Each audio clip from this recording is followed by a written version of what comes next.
فلوج اسكندريه. لقيت صاحبي عبد الرحمن بحيري منزل ان في كرسي فاضي في رحله اسكندريه. قلت يلا بينا.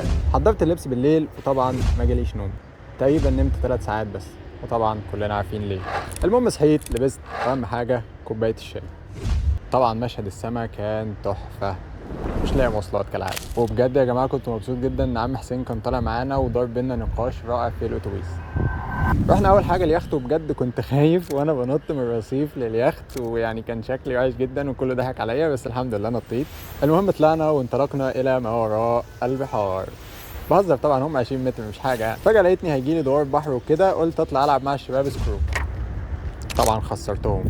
رحنا المول ناكل، وبجد كنا جعانين جدا، فرحنا طلبنا فرايد تشيكن، بس انا ما صورتش للاسف. اشتريت من هناك برفيوم كان تحفه. خدنا بعضنا بعد كده ورحنا المعموره. كان المفروض ننزل البحر بس اللي حصل. المهم رحنا نلعب دومنا عشان مش لاقيين مايوهات. وبجد مش متخيل واحد رايح اسكندريه يلعب دومنا.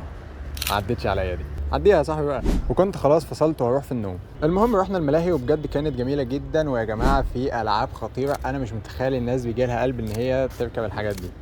بس طبعا ما سبتش بحيري في حاله، وقلت له تعالى لي نركب عربيات اللي هي التصادم دي.